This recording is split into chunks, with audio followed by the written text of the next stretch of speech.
Les scientifiques ont découvert que la température et les climats de la Terre étaient très liés au mouvement des courants océaniques. Dans l'océan, de très vastes courants se déplacent très lentement sur de grandes distances.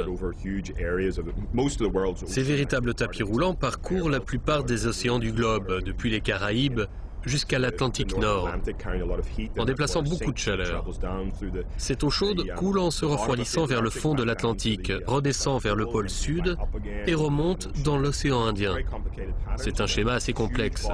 Ces masses d'eau déplacent beaucoup d'énergie, sous forme de chaleur ou sous forme de froid, et induisent des climats froids sous certaines latitudes.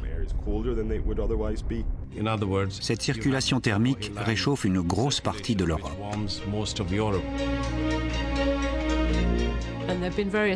Plusieurs études montrent que le Gulf Stream pourrait s'inverser, comme il l'a sans doute fait au cours de la préhistoire.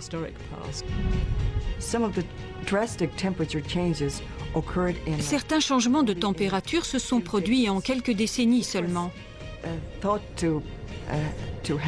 On pense que c'était lié à un brusque apport d'eau froide aux océans.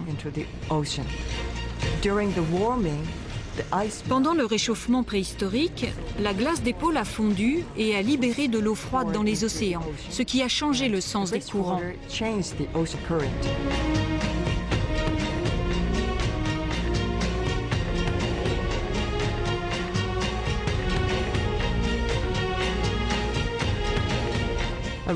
Une étude récente suggère que le Gulf Stream a ralenti au cours des 50 dernières années.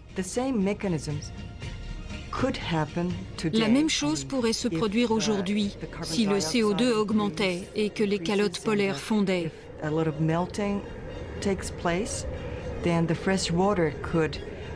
L'apport massif d'eau froide pourrait déclencher un climat plus froid.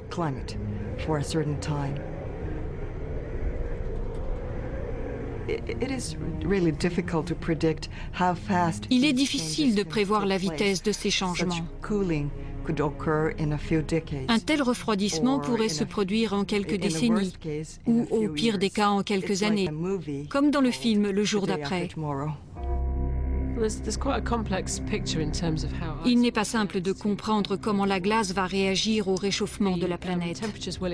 Les températures augmenteront plus vite en Arctique, par exemple, qu'à des latitudes plus basses, parce qu'en disparaissant, la glace réfléchira moins le soleil, donc plus de chaleur sera absorbée à la surface, et le réchauffement sera plus rapide. Si on pense à la banquise qui recouvre pratiquement toute la mer autour du pôle Nord, il faut se dire qu'en 2050, il n'y aura plus de banquise en été.